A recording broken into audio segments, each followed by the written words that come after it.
Kalimera. This is Kaipacha with the weekly Paleo report for Wednesday, May 17th of the great year 2023.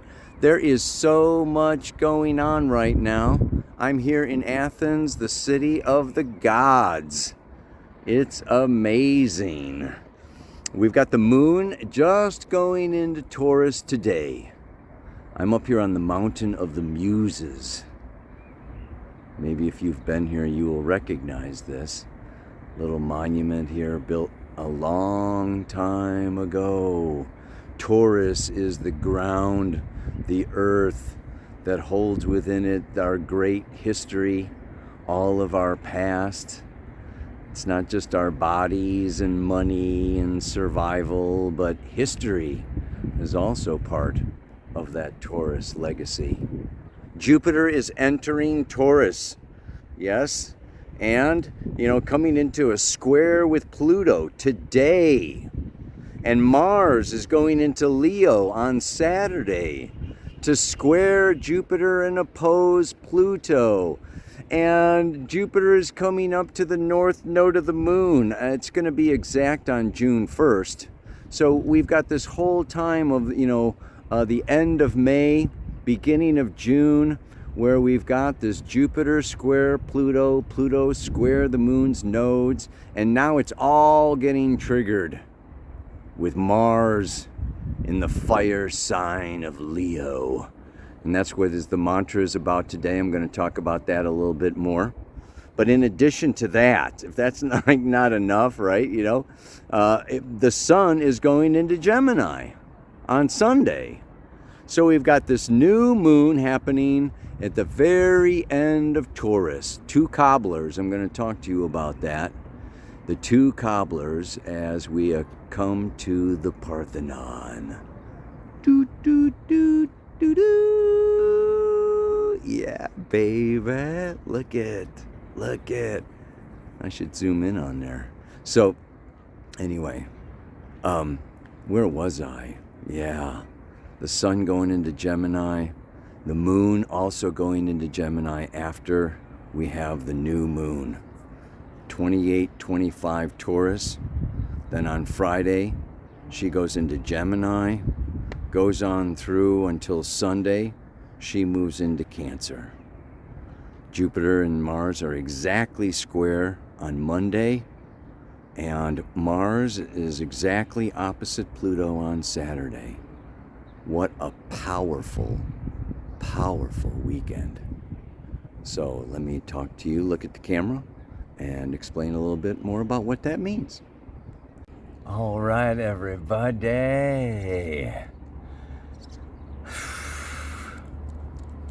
So much to do, so little time, so much to say. Short little video sitting on the cliff here with tourists coming by. I'm going to try to focus as much as positive because there is so much to say. There's so much happening, and we want to really look at the duality. The sun is going into Gemini, the twins, Castor and Pollux, a heavenly and an earthly. The Pluto, which is the soul, and the soul is the force of evolution. And that force of evolution grows through dual coexisting desires. The desire to separate from the source that created us and the desire to return to the source that created us. Pluto is at 0 degrees of Aquarius, which is co-ruled by both Saturn, third dimensional material, physical, time, space, reality, where polarity is very powerful and very strong, and Uranus, the great enlightener, the great awakener, the ruler of the third eye, the single eye. Let thine eye be single. And then we have this opposition between Pluto and Mars is the lower octave of Pluto. It rules the desires that emanate from the soul. We know we have a soul because we have desires. These desires emanate from the soul. And then we have, okay, the Sabian symbol for this new moon. Let me read it to you. I'm going to elaborate on this, but it is two cobblers working at a table. The twofold character of our mature understanding. In symbolism, the feet are the symbol of understanding. Understanding differs from mere knowledge because it implies at least some degree of identification in depth with what is being understood. You have to go deep into it, baby. Moreover, it is impossible fully to understand anything except when its opposite is taken into consideration. The mental process of understanding, and therefore appreciation, implies confrontation between 2 points of view. Thus, the mind gains a sense of perspective. The way to dispel a shadow is to have the object illumined by 2 sources of light. True understanding dissipates any intellectual shadow. The 2 cobblers symbolize 2 contrasting ways of approaching the understanding of an experience, especially a new experience, and they provide concrete forms which may clothe and protect the understanding. So here we have, and this is what how do I put this, we're talking about, this age of Aquarius, Pluto moving into Aquarius, from now until November of 2024, then it's going to be fully in there for the next 20 years, okay, until 44. And we have a whole situation evolving with technology, with materialism, with transhumanism, with people seeking immortality through robotics and computers and artificial intelligence. So really seeking to make like this heaven on earth, or like, our greatest achievement will be, okay, to last forever in this 3rd dimensional realm and transfer our consciousness to a machine. And this is just like, making, this is devoid of spirit. We are in a time period. We could say, and anthroposophy would say, Rudolf Steiner would say, the dark forces. Yeah? The dark forces of Ahriman. There's also the Asuras. These are very powerful, okay, we could say the dark, and this is where we learn through good and evil, through light and dark, through positive and negative, through heaven and hell. We incarnate into this 3rd dimensional realm to evolve our understanding through counterpoint awareness. Counterpoint awareness is where there is the possibility of objectivity. It's through the telescope, or through the microscope, or through a relationship with somebody else, something outside of ourselves, a contrasting point of view that gives us this potential for understanding ourselves, understanding spirit, understanding life, understanding, what is well, there's life and there's death. Let's look at the contrast. The opposing force of life is death. So, and we could say that evil would be, okay, a conscious entity or spiritual being or group of spiritual beings that are anti-life, that are, wanting to take us away from spirit, rob us of a soul experience and rob our soul of a spiritual experience, and cutting us off so we can have spirit and matter. Spirit and matter, right? They can either complement, merge, unite. In so many ways, I think that, a lot of evolution and a lot of our purpose and intention, with humanity, is the redemption of matter, the spiritualization of form, of matter, of structure. And this begins with what? Our body. Sun, new moon in Taurus with Jupiter and the north node of the moon.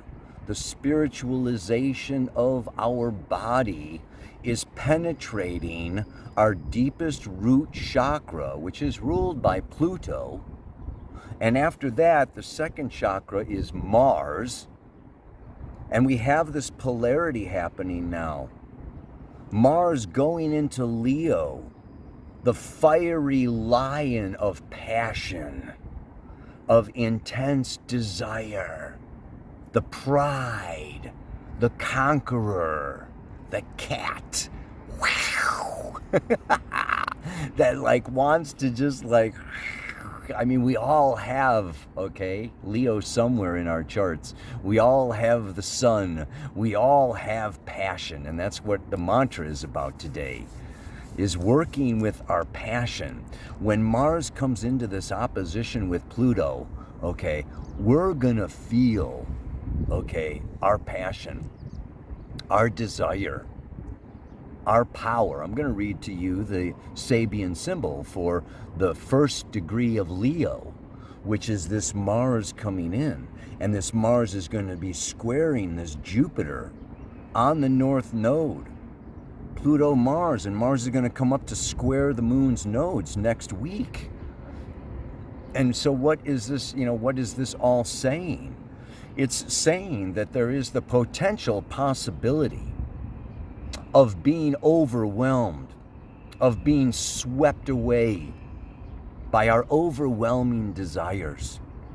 So, the Jupiter square Pluto is we can feel so powerful, like we can move mountains. And then you put Mars in the mix. Mars, Jupiter, Pluto is like, I am Tarzan, I am Alexander the Great, I am, Godzilla. This is super powerful. Root chakra, kundalini, sexual red chi energy rising up like Pele out of the volcano. It's just like... And we have to really, so this is almost, it's like an initiation, it's like a test, it's like, okay. And that's what the mantra is about today. Is not getting taken away, And this is where the computers and the AI and the technology and advertising and persuasion, it's like, the AI now is like, being designed, to persuade you, into buying, into being a consumer, into, just going along and, following your animal instincts and desires for more pleasure and more alcohol and more food and more, more substances, more products, right? More pharmaceuticals, more, it's just like, we're going to feed ourselves and we're going to satisfy ourselves and we're going to gain fulfillment right here through matter, through this physical world. But guess what? It's impossible. It's not going to happen. Because true satisfaction and true fulfillment is love. And it has to do with the heart space. And it has to do with our soul space. And it has to do with the unity consciousness, the Neptunian Piscean oneness of all creation. So this physical world lives in separation. It lives in duality. And that separation will never bring us the sense of belonging and the sense of peace and harmony that unity and love consciousness is going to provide.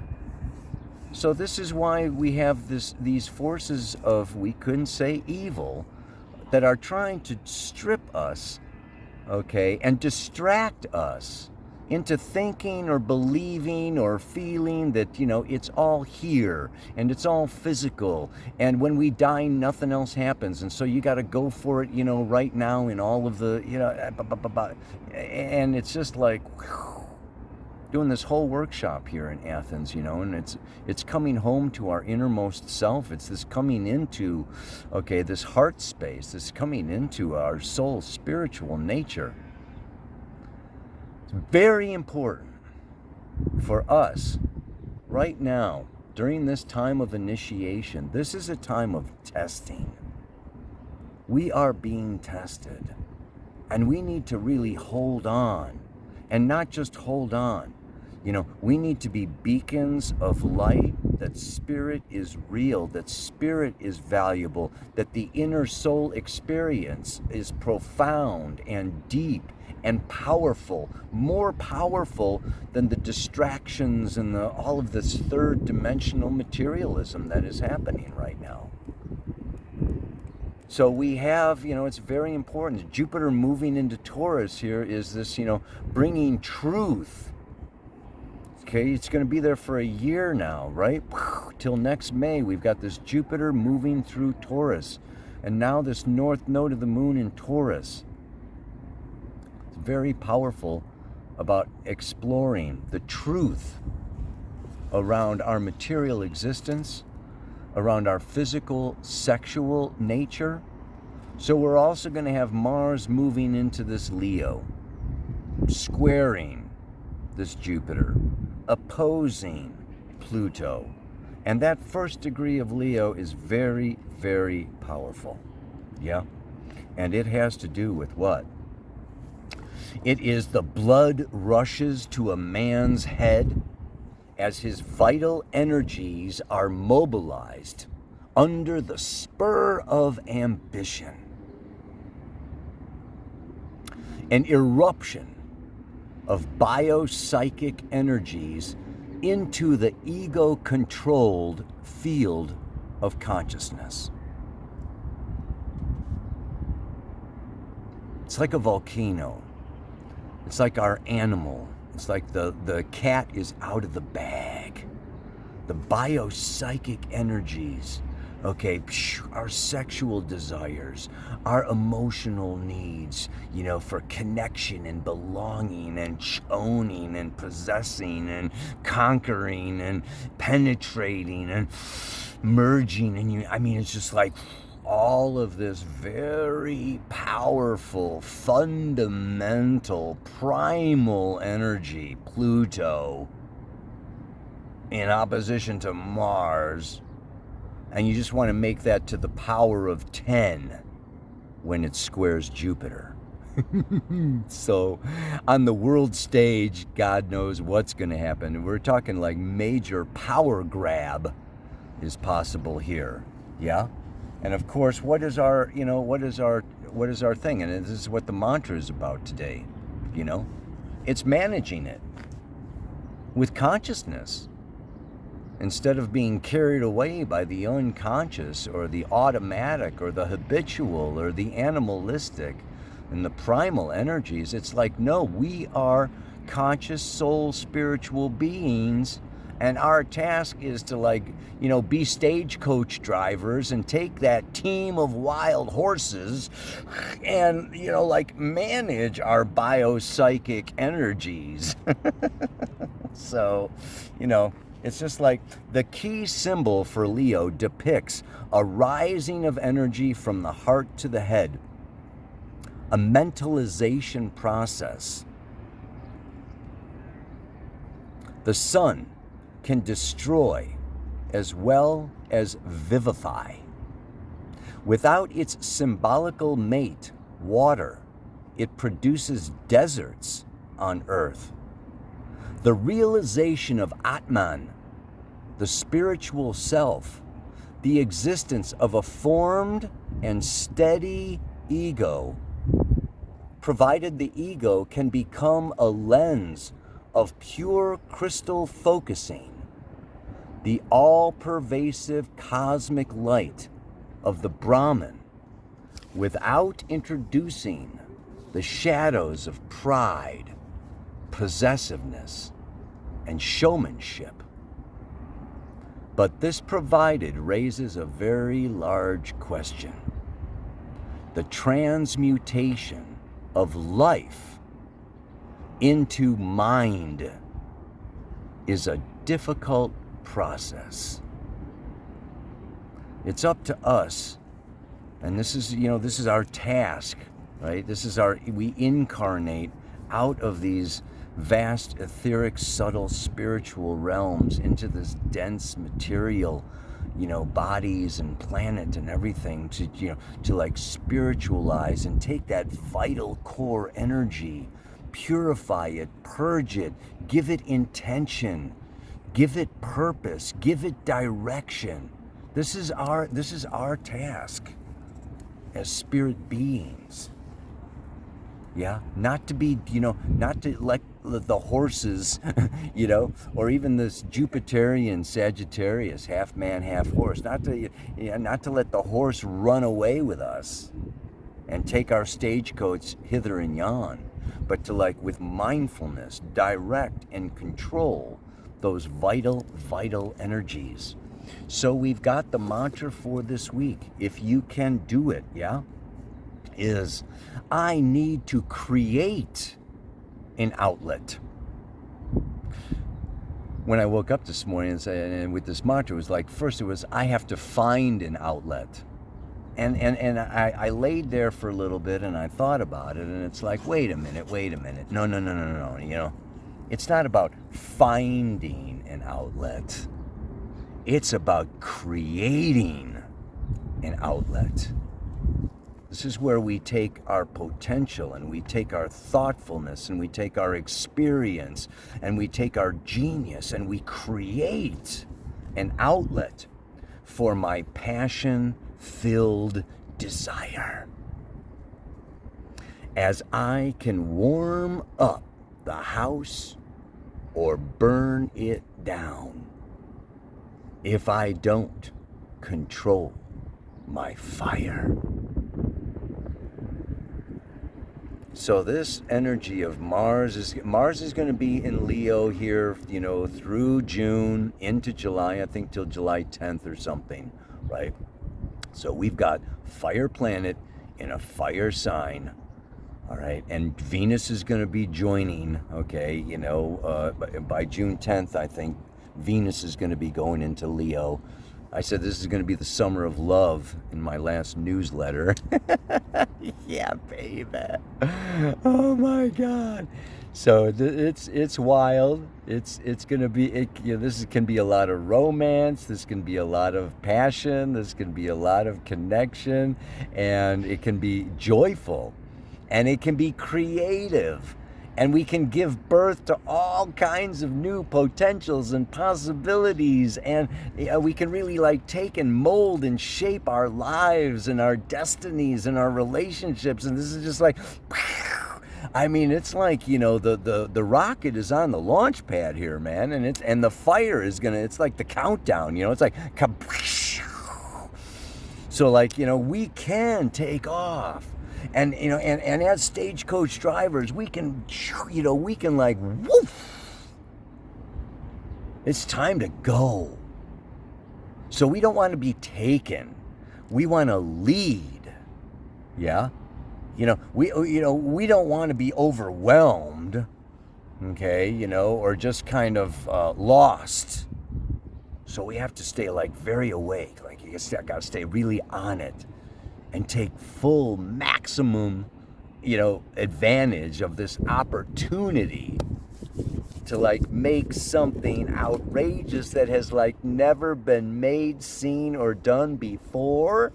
Woo! We don't want to waste this time just, indulging and just, passing and, just, yeah, let's not lose ourselves, but really incarnate ourselves. Yeah. One more time then, right? I need to create an outlet for my passion-filled desire. As I can warm up the house or burn it down. I got to get the beat right here. As I can warm up the house or burn it down if I don't control my fire. Obviously, the song for this, for this week is "Come on, baby, light my fire. Try to set the night on fire." You know that I would be untrue. You know that I would be a liar if I didn't say to you, girl, we couldn't get much higher. Let's get higher. Let's get higher. We want to feed the fire. And we want to enjoy the fire, the heat, the passion. We want to direct it. We want to create with it and not get carried away with it. May you not get carried away, but have a beautiful day. Namaste. Aloha. So much love, baby. Ow.